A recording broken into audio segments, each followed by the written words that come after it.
Price அல்லாஹ். ஜெபக்கூட்டத்தில் இருந்த மக்கள் ஏன் இயேசுவை மலை உச்சியிலிருந்து தள்ளிவிடும்படி முயற்சி செய்தார்கள் என்பதை பார்க்கலாம். இந்த சம்பவம் இயேசுவின் சொந்த ஊரான நாசரேத்தில் நடந்தது. பண்டைய நாசரேத் பள்ளத்தாக்குகளை நோக்கிய மலைச்சரிவுகளில் கட்டப்பட்டது. அருகில் செங்குத்தான மலை என அழைக்கப்படும் ஒரு பகுதி உள்ளது. அது பெரும்பாலும் மரண தண்டனை முயற்சி நடந்த இடமாக அடையாளம் காணப்படுகிறது. அது செங்குத்தான பாறைகள் கொண்டுள்ளது. யாராவது தூக்கி தள்ளப்பட்டால் வீசப்பட்டால் ஆபத்தான காயம் ஏற்படுத்தக்கூடும். ஓய்வு நாளில் நியாயப்பிரமாணம் மற்றும் தீர்க்க தரிசன வசனங்களை கேட்க யூதர்கள் ஜெப ஆலயத்தில் கூடுவார்கள். தகுதி வாய்ந்த ரபிகளை வாசிக்கவும் வேதத்தை வாசிக்கவும் கற்பிக்கவும் அழைப்பது வழக்கமாக இருந்தது.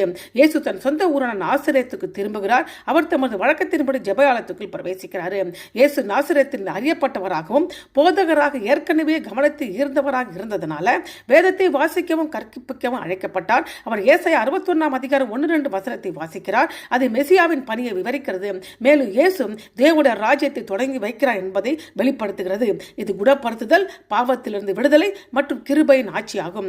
ஏசாயாவை மேற்கோள் காட்டுவதன் மூலம் இயேசு தாமே அபிஷேகம் செய்யப்பட்ட மீட்பர் என்பதை வெளிப்படுத்துகிறார். இயேசு மற்ற இடங்களில் செய்தது போல நாசரேத்திலும் அற்புதங்கள் செய்வார் என்று மக்கள் எதிர்பார்த்தார்கள்.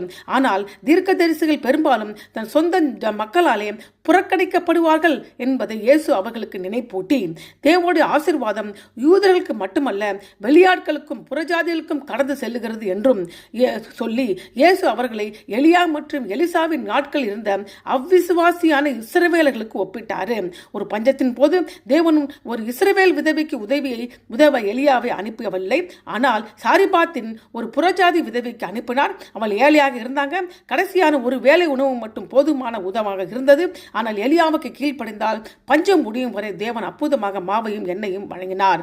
நாமான் ஒரு புறதேசத்து படை தளபதி. சிரியாவிலிருந்து வந்த குஷ்டரோகி.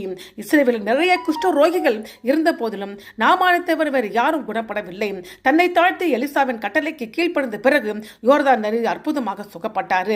ஜெப ஆலயத்துக்கு வந்த எல்லோரும் இவைகளை கேட்ட போது கோபம் ஒன்று எழுந்திருந்து அவரை ஊருக்கு புறம்பே தள்ளி தங்கள் ஊர் கட்டப்படந்த செங்குத்தான மலையின் சிகரத்திலிருந்து அவரை தலைக்கீழாக தள்ளிவிடும்படி அவ்விடத்துக்கு கொண்டு போனார்கள். இயேசு அவர்கள் அடிவிழுந்து கடந்து போனார். இயேசு இறுதியில் சிலுவையில் தனது உயிரை கொடுப்பார். கும்பல் வன்முறையால் அல்ல. நாசரேத்தில் நிராகரிக்கப்பட்ட போதும் இயேசு கப்பர்நகூமில் மற்ற இடங்களில் தன் பணியை தொடங்கினார்.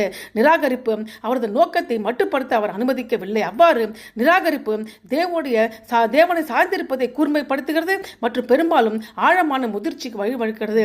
இடம் அல்லது நபர் நம்முடைய செய்தியை நிராகரித்தால் நாம் முன்னேறி செல்ல வேண்டும். தேவன் புதிய கதவுகளை நமக்காக திறப்பார். ஆமென்.